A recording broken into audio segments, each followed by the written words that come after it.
Here's the news at 9. First, the highlights. Lagos State government pays over 1 billion naira as WAEC fees for more than 58,000 students in 2024. Federal government, states sign accord on economic financial inclusion. On the foreign scene, floods, landslides kill more than 150 people in Tanzania. And in sport, Spanish professional tennis player Rafael Nadal begins Madrid Open with straight set win. Now the details. I am John Omoaka.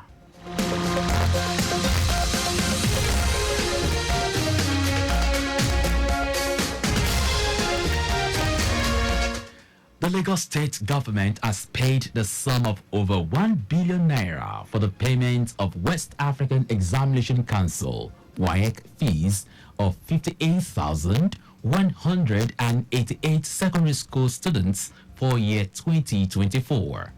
This will be in addition to the over 4.2 billion naira paid by the Sanwo-Olu administration in the last 3 years as the state government promises to review and remove bottlenecks hindering policy implementation in schools for quality learning.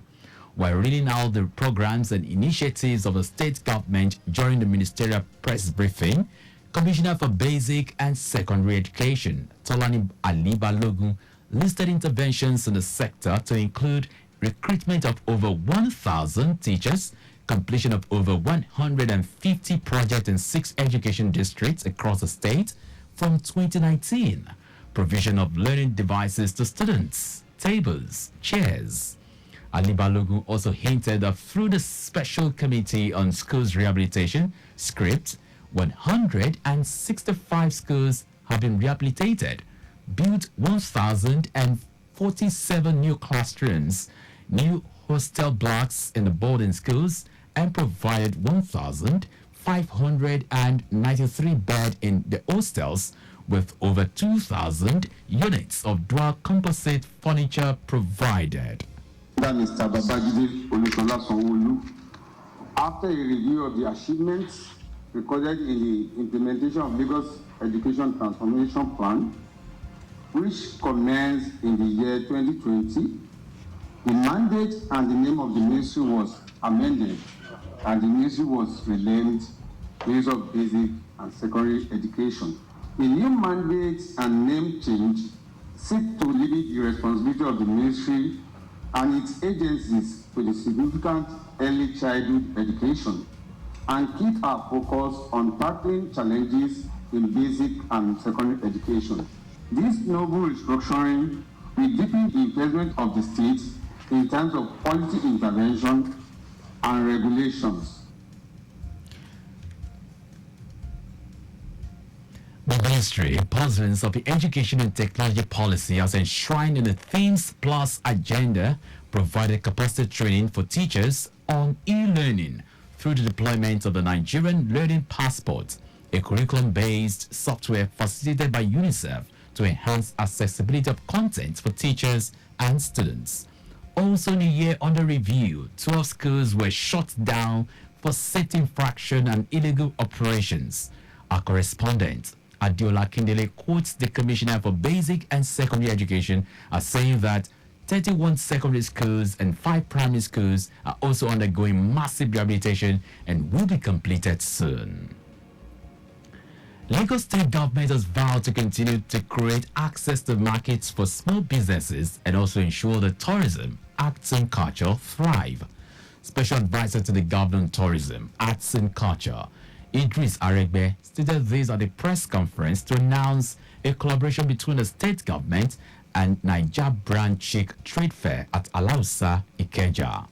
According to Aregbe, the program which will hold between the 14th and 16th of June in Lagos, with 200 micro, small, medium enterprises expected to participate, will promote artistic endeavors and propel the state's tourism sector forward as a cornerstone of economic development. It is a testament to our unwavering dedication to inclusivity and diversity, with an anticipated influx of participants and visitors The fair will provide an unparalleled platform for vendors and entrepreneurs to show their offering connect with a wider audience and contribute to the vibrant economic landscape of Lagos. The special advisor on tourism and culture emphasized the commitment of the Solu administration towards nurturing the diverse cultural heritage of Lagos to the global market for economic progress. On her part, the chairperson of NBC Trade Fair, Nelly Mbogu, noted that entry is free for all Lagos residents, assured traders of adequate security of lives and property during the period. The trade fair will showcase convergence of different sectors like lifestyle and fashion, personal care, arts and crafts, among others. The Lagos State House of Assembly Committee on Judiciary, Human Rights, Public Petitions and LASIEG, as part of its oversight functions, has paid a working visit to the Lagos State Law Enforcement Training Institute. Chairman of the House Committee, Laide Ajomale, said the visit was to familiarize the members of the committee with the activities, objectives, and challenges of the agency, as well as to promote the existing cordial relationship between the committee and the institute. Ajomale said the visit was also to carry out a thorough inspection of the facilities in the institute, to know and interact with the leadership, exchange ideas on the challenges being faced, and how to provide the needed support. The chairman averred that the present administration of Governor Babajide is committed to alleviating and finding solutions to myriads of problems faced by any agency and to find solutions to alleviate such problems in earnest. In her remarks, the head of the Lagos State Law Enforcement Training Institute, Abiola Adeyinka, reiterated the need for a proper and well-furnished office space, which the governor had approved, while also soliciting the support of the committee to ensure that the institute's planned projects are achieved in the shortest possible time.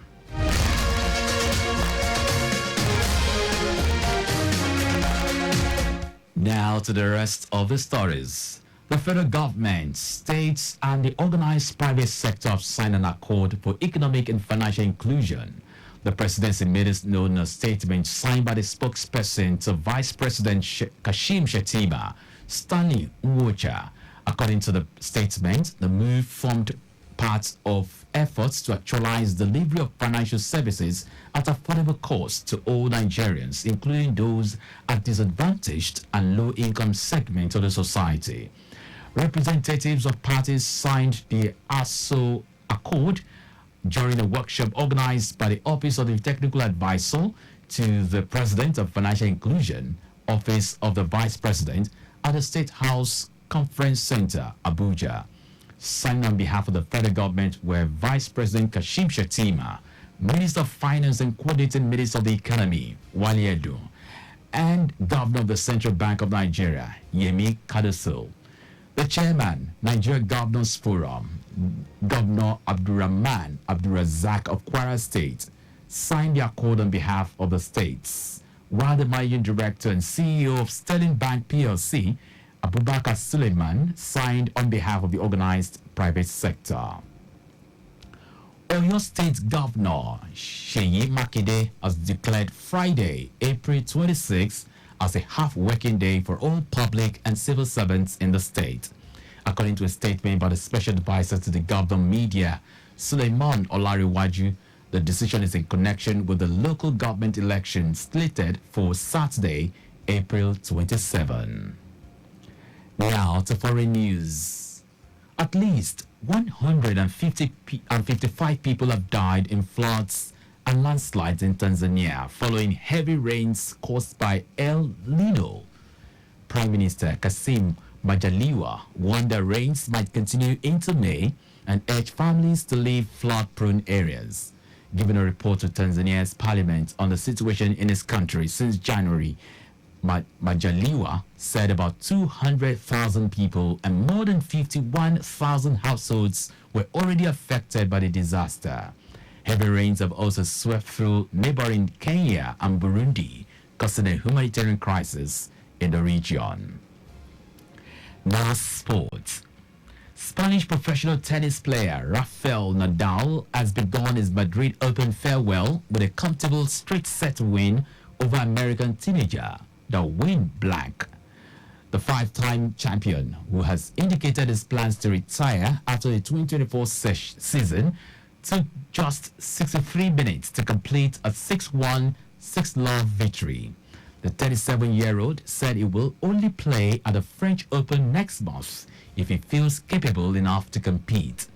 Nadal will play Australian Alex de Minaur, who beat him in the second round of the Barcelona Open last week in the next round. And that's our news at 9. Just before we go, please do not drive beyond specified speed limits. You can also follow us and like all our various social media platforms. X, Traffic Radio 961. Instagram, Lagos Traffic Radio 961. Subscribe and watch our news and programs live on YouTube at Traffic Radio 961. You can also visit our website at trafficradio961.ng. Did you know that the Solu administration established 10 triage and oxygen centers? You can get more details on the Lagos State Government website. To end the news, here are the highlights of the major stories.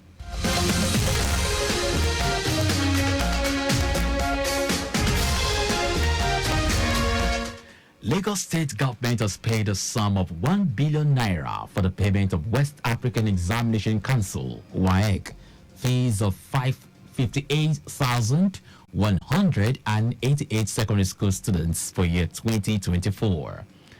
The federal government, states, and the organized private sector have signed an accord for economic and financial inclusion.